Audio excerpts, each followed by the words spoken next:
Jalen Hurts and the Eagles ran away with the division last year. Can they run away with it again this year and be the first repeat NFC East champion for the second year in a row since 2001? The Cowboys, Dak Prescott, led the league in interceptions last year. Also missed 6 games. How fun was that? Can Dak Prescott lead these boys to the Super Bowl that these fans have been dying for? Probably not. The New York Giants. Daniel Jones got a giant pay raise, $40 million a year. He got paid over Saquon Barkley. That is insane to me. But can he take a giant leap this year along with Brian Dable to lead this team to a division crown? And the Washington Commanders, new owner, new offensive coordinator. Can Sam Howell and Eric Bieniemy lead this Washington fan base in DC back to its former glory days?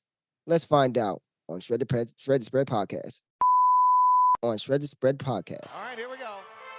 So in all likelihood, Deshaun Jackson's going to at least get a return. Deshaun Jackson gets a block. Are you kidding? Way downtown. Bang! Oh, what a shot from Curry! That is a disgusting act by Randy Moss. I think Dino's got beef with the phrase "Shred the Spread" podcast. I know, right? I butchered that shit. Find out next on the Shred the Spread podcast. Shred the Spread podcast. Spread the Yo, nah, for real. I can do it again though. No, you good. I bet. I mean, I think he got you. You said the last part again. I think it was good. I bet. Welcome to the Shred the Spread podcast, your home for all your NFL sports betting needs. I'm your host, Jared, and to talk and break down the NFC East division with me is my right-hand man, Dynell. What's going on, man? How you think them Commanders are going to do this year? Oh, boy, let me tell you something. When we got Eric Bieniemy, I already knew it was going to be something special. Did you see that fan base once we got rid of Daniel Snyder? I mean, that fan base went crazy. I'm excited.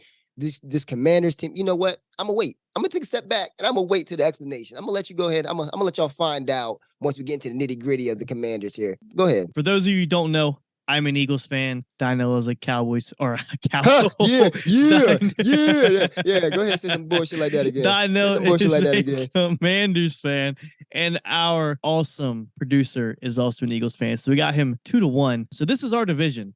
Just a little foreshadowing. There's not much value in this division, but we're going to do our best to break it down. Let's start off with the reigning NFC champions, the Philadelphia Eagles, led by should have been MVP Jalen Hurts. Eagles minus 115 to win the division. Their win total set at 11.5. I'm an Eagles fan, so a little bit of bias here, but I'm going to be honest. That 11.5 does seem a little too high for me. Just looking at this Eagles schedule, I mean, they got to face the Bills, they got to face the Niners, they got to face the Chiefs. Like, gosh, 12 wins is going to be rough this year. I think they're going to start off pretty hot, but they're going to get into the nitty gritty of their season. And I really think it's going to be a close. I got the Eagles sitting at 11.1 wins. So I got them under just slightly. There is a little bit more juice to the under, obviously, because the Eagles get 12 wins. They're going to have to play really, really well against these good teams. And some of these rough games on the road. Do you like anything from the Eagles? Yeah, well, the only thing I like from this Eagles team is Jalen Hurts.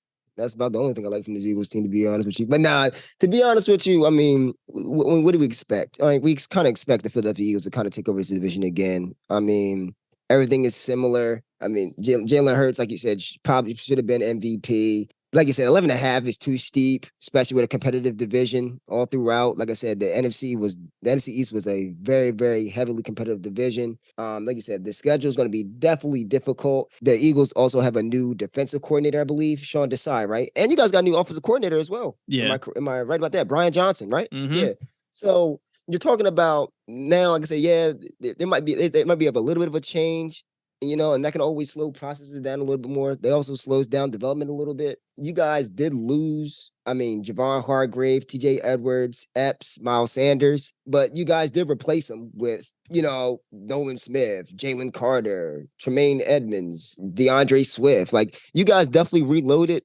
I just think that the pieces ain't gonna fully mesh until about a little bit later on. Yeah, I think you guys might get hot early on, but when you start facing those, the Chiefs of the world and stuff like that, I believe you guys might bump here and there, but I don't really love anything as far as the numbers wise. I mean, the -115, and 11.5, So honestly, I don't really like much as far as a betting standpoint. Yeah, -115 is rough to take, especially since the strength of our schedule is pretty rough. And I hate to say this being an Eagles fan, but I really think it's gonna be neck and neck with us and the Cowboys. Do I think Dak's gonna play as bad as he did last year? Probably not. He usually protects the ball pretty well, but I mean, it sucks to say, but if you're gonna bet a division winner, I think the Cowboys have the most value. And you said it in the intro. No team has won the division back-to-back years in roughly 20 years. So it's gonna be a dogfight for the number one spot, but I don't know, man. I just think there's really no value on this Eagles. I think I like the under wins. You really can't bet the divisional odds. And then flipping to the Cowboys, +175 is a little bit more appealing. You're almost getting 2-1, and the Cowboys win total sitting at 9.5. They also have a pretty difficult schedule, but 9.5. I have the Eagles sitting at 11.1. I've got the Cowboys sitting at 9.8. So I mean, I got the Eagles about on average a win ahead of the Cowboys. I really think it's going to depend on can the Cowboys take 2 from the Giants and the Commanders? I think the Eagles and Cowboys probably split a game. Do you see anything for the Cowboys futures? The Cowboy that like I said, that +175 is definitely intriguing, considering that you're comparing it to the favorite, the Eagles, at -115. When I think literally, like you said it best, I really think you guys are kind of neck and neck. That Cowboys defense is no joke. They drafted Mozzie Smith to help with the run. And that's a big body down the middle to go with Parsons, to go with Lawrence, to go with Diggs. Yeah, Gilmore, Diggs. Then they have this Donovan Wilson. I think it's the safety, Donovan Wilson back there. They're intriguing. They're very intriguing. They're definitely loaded. But it's the same story. The talent on defense. Oh man, we can do it this year. We can do it. It's like I said. But the Cowboys, I don't really trust anything when it comes to Dallas. But what I will say is what number did catch my eye is Cowboys 9.5. Am I correct? Yeah, 9.5. 9.5. Honestly, call me crazy. I would take the over on that. To be 100% honest with you, I would. Trust me. I can't stand the Cowboys today as it is. You can just listen to the intro again. But let's be realistic, man. This team is definitely talented as what it is. I can't expect Des Prescott to have a bad year like that again. He never had a year like that ever. And like I said, he was coming off an ankle injury. And let's see if he has a full healthy season. And let's see if Tony Pollard can carry that load too, along with Deuce Vaughn is what everybody's crazy up now. Yeah, obviously losing Ezekiel Elliott in the offseason isn't that big of a loss. Tony Pollard, we saw he was the big dog last year. Bringing in Deuce Vaughn, he's short, but he packs a punch. So I agree with you. I think they got the most value for the division odds. Cowboys in at 9.5. Like I said, I got them about 9.8.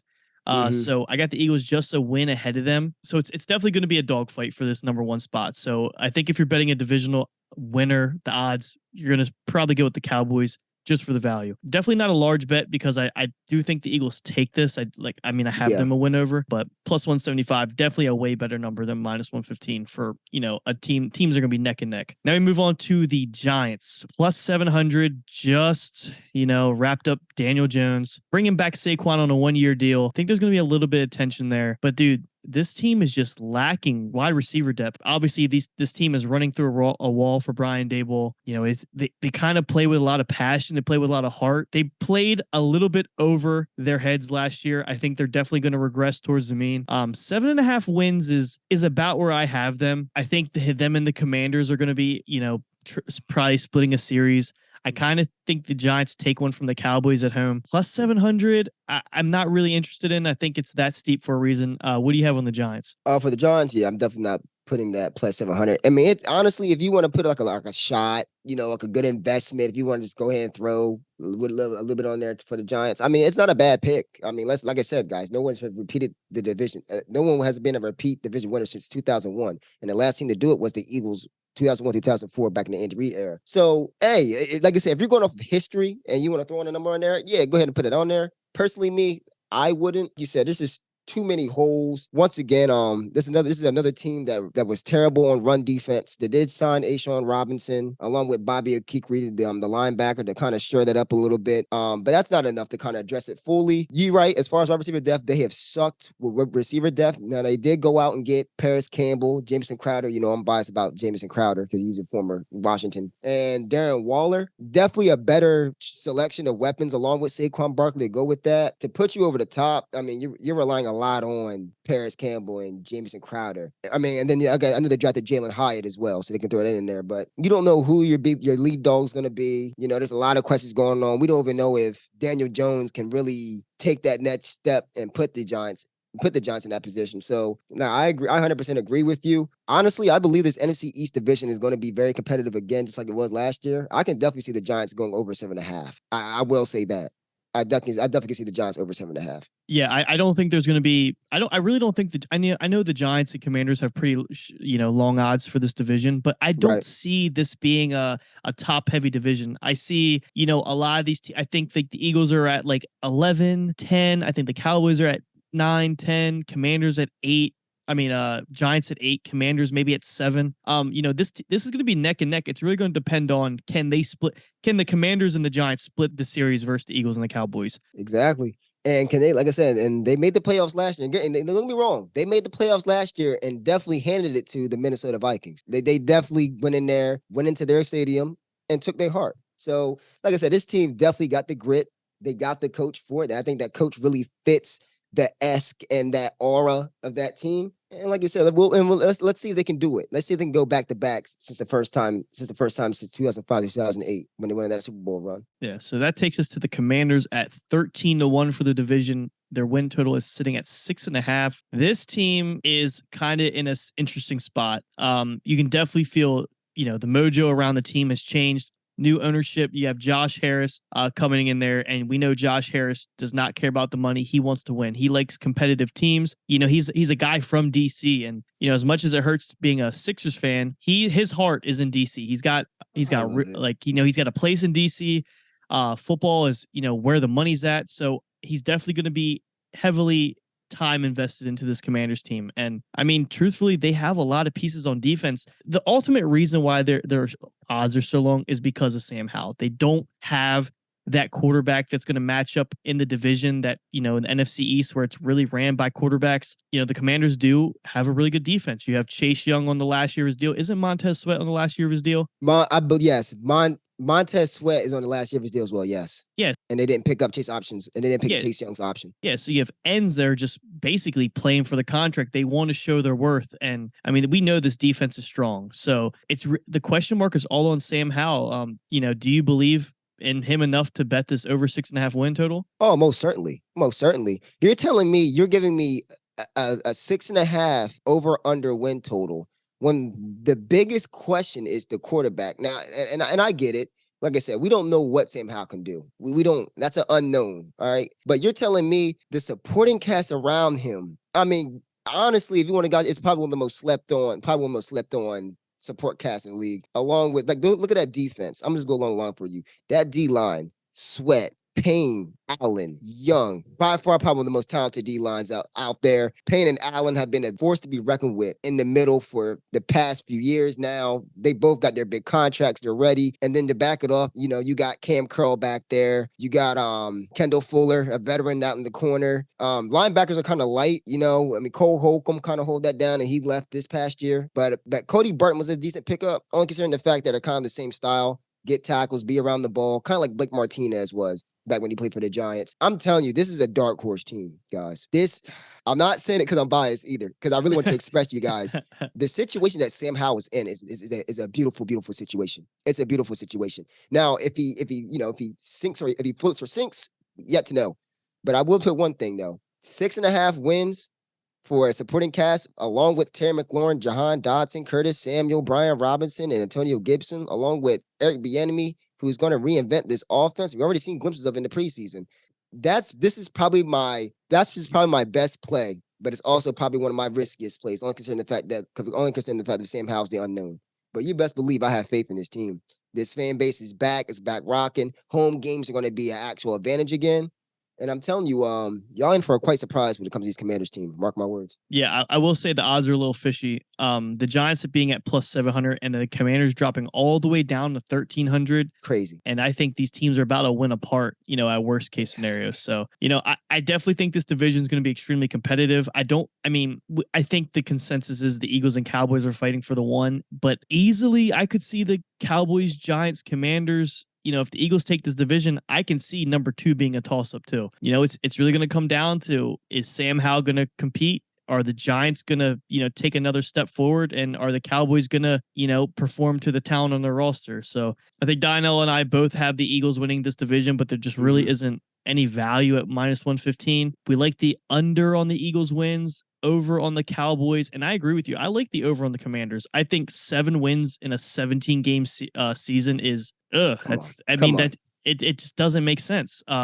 Especially if they can split with 2 of these 3 teams that they're playing against. So, the Commanders, do you know what their strength of schedule was? Yeah, their strength of schedule is the 8th toughest schedule. Yeah, so that's probably why they said 6.5 and not 7.5. So we're getting a game of value there just because their schedule. So I mean, we'll see. I definitely think this is going to be an interesting division to watch. I mean, we saw it last year for a period of time. Every single team had an opportunity to make the playoffs. So and these teams haven't altered their staff that much, obviously with the quarterback of the Commanders. And, if Sam Howell's struggling, you guys have Jacoby Brissett. So you have a veteran presence back there. So, I wouldn't count any of these teams out. So, but that'll do it for the NFC East. If you guys haven't checked out the other episodes for the rest of the NFC, AFC will be out next week. But I think that'll do it for us. So until the next time, see ya. Peace.